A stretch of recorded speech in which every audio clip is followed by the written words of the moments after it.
Assalamualaikum warahmatullahi wabarakatuh. Perkenalkan, nama saya Felia Nabila Utami Putri dengan NPM C1C018021 dari kelas C Akuntansi 2018. Nah, di sini saya akan membuat video tentang penjelasan jawaban soal 8.2 yang ada di buku Dwi Martani Akuntansi Keuangan Lanjutan 1 halaman 321. Nah, kita mulai dari informasi yang saya dapatkan di soal yang ada di buku Dwi Martani halaman 321 ini, yaitu pada tanggal 2 Januari 2015 itu PT Induk membeli saham PT Ana itu sebesar 900 juta. Nah, karena PT Induk membeli saham PT Ana, jadi PT Induk itu harus membayar sebesar nilai proporsi nilai aset bersih PT Ana itu sebesar 900 juta.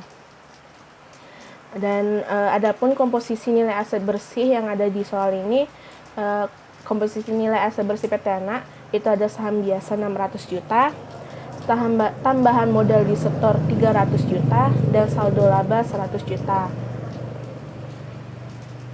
Terus ada informasi lagi, pada tanggal 31 Desember 2015 adanya transaksi penjualan yang dilakukan oleh PT Induk ke pihak ketiga, yaitu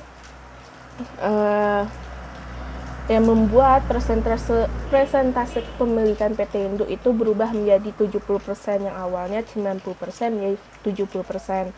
Nah, jadi dengan adanya penjualan ini PT Induk mendapatkan imbalan dari PT Ana itu sebesar 190 juta. Dan pada 31 Desember 2015 juga PT Ana melaporkan adanya laba itu sebesar 50 juta dan dividen sebesar 30 juta.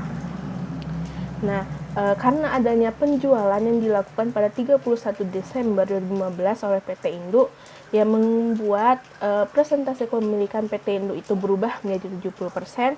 Jadi pada tanggal 31 Desember 2015 juga PT Induk harus melakukan penyesuaian terkait nilai tercatat yang telah berubah menjadi 70% tadi. Dan nilai aset bersih PT Ana pada 31 Desember itu mencarinya dengan nilai awal tahun 2015 itu sebesar 1 miliar, itu komposisi nilai aset bersih tadi. Jika dijumlahkan itu menjadi 1 miliar. Nah, selanjutnya ditambah dengan nilai bersih yang telah dilaporkan PT Ana pada 31 Desember yaitu 50 juta, dan dividen dikurangi dengan dividen pada 2015 itu sebesar 30 juta. Dapatlah nilai aset bersih PT Ana pada 31 Desember 2015 yaitu 1 miliar 20 juta. Nah,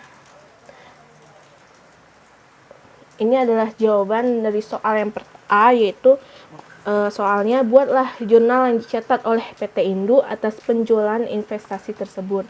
Nah, sebelum kita membuat jurnal, kita lakukan perhitungan untuk mendapatkan selisih. Nah, dengan menghitung yang pertama, nilai aset bersih PT Ana 31 Desember 2015 yang telah kita cari sebelumnya di slide sebelumnya itu dapat 1 miliar 20 juta, dan persenan penjualan kepemilikan yang 20% yang dapat dari selisih dari kepemilikan PT Induk pada 2 Januari 2015 dan 31 Desember 2015 itu dapat 20%, 90 dikurang 70%, 20%.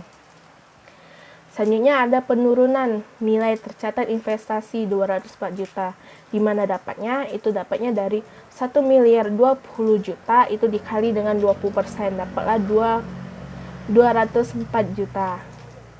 Selanjutnya itu imbalan diterima atas 20%. Nah, itu imbalan diterima oleh PT Induk atas penjualan di informasi 31 Desember 2015 tadi itu sebesar 190 juta. Dapatlah selisih atau keuntungan atau kerugiannya yaitu sebesar 14 juta. Nah, selisih ini tidak boleh diakui sebagai kerugian atau keuntungan. Seperti ini selisihnya negatif, jadi tidak boleh diakui sebagai kerugian di laba rugi, karena yang dilakukan ini adalah transaksi ekuitas, yang mana transaksi ekuitas itu yaitu transaksi yang mempengaruhi ekuitas. Nah, itu tidak boleh diakui. Jadi jurnal yang dibuat pada eh, pada transaksi penjualan ini yang dicatat oleh PT Induk yaitu pada 31 Desember 2015 itu cash itu sebesar 190 juta, ekuitas tambahan modal setor itu 14 juta dari selisih, dan pada investasi pada PT Anak 204 juta dari penurunan nilai tercatat investasi. Nah, di sini kenapa ekuitas ditulisnya di debit? Karena hasil yang kita dapatkan dari selisih ini adalah negatif. Jadi, karena ekuitas itu adalah saldo normalnya di kredit, karena hasil dari selisih ini negatif, jadi catatnya itu di debit. Selanjutnya itu soal yang B, yaitu buatlah jurnal eliminasi pada tanggal 31 Desember 2015 beserta perhitungannya. Nah, pertama itu sebelum jurnal eliminasinya kita membuat perhitungannya itu seperti yang di PowerPoint di slide. Itu ada saldo pada tanggal 2 Januari 2015 dengan rasio pertama itu 90/10.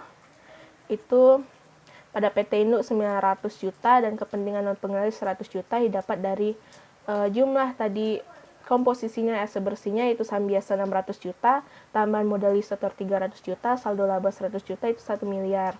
Nah, dikali dengan 90% dapatlah rasionya 90, jadi kali 90% dapatlah 900 juta dan kepentingan non pengendalinya 10% jadi 100 juta. Terus yang kedua itu ada laba bersih, itu rasionya tetap 90/10. Nah, yang dilaporkan PT Anak pada 31 Desember itu 50 juta, jadi 50 juta dari 90% itu untuk PT Induk sebesar 45 juta jadinya. Dan sisanya 10%-nya itu 5 juta itu di kepentingan non pengendali. Begitu juga dengan dividen yang telah dilaporkan di 31 Desember tadi itu sebesar 30 juta. Jadi 30 juta dikali 90% rasionya itu 27 juta taruh di PT Induk, dan 10%-nya itu di kepentingan non pengendali yaitu sebesar 3 juta. Terus ada penjualan, ini penurunan nilai investasi itu tadi itu sebesar 204 juta di PT Induk dan 204 juta di kepentingan non pengendali juga. Nah, selanjutnya dapatlah saldo laba. Saldo di 31 Desember 2015 itu berubah rasionya karena telah terjadi penjualan tadinya itu menjadi 70 dibanding 30. Nah, itu sebesar di PT Induk itu 704 juta dan di kepentingan non pengendali 306 juta. Itu didapat dari 1 miliar 20 juta itu saldo yang telah kita dapatkan di perhitungan tadi. Itu 1 miliar 20 juta dikali dengan 70% itu mendapat 704 juta dan dikali dengan 30% mendapat sisanya itu 306 juta. Terus ada saham biasa itu 600 juta. Tambahan modal setor pada 31 Desember itu 300 juta dan saldo labanya meningkat menjadi 120 juta. Selanjutnya baru kita membuat jurnal eliminasi pada tanggal 31 Desember 2015-nya. Itu ada saham biasa sebesar 600 juta, tambahan modal setor 300 juta. Ini informasinya didapatkan dari tabel perhitungan sebelumnya ya. Terus ada saldo laba itu 100 juta, bagian laba atas PT Anak 45 juta, bagian laba non pengendali 5 juta, pada dividen diumumkan itu 30 juta, investasi pada PT Anak 714 juta, kepentingan non pengendali 306 juta, dan kepentingan non pengendali 306 juta. Nah, mungkin itu saja jurnal eliminasi pada 31 Desember 2015 dari kasus soal 8.2 pada halaman 321 di buku Dwi Martani ini. Maaf jika ada kesalahan atau kurang paham dari video ini. Segitu saja yang bisa saya sampaikan. Assalamualaikum warahmatullahi wabarakatuh.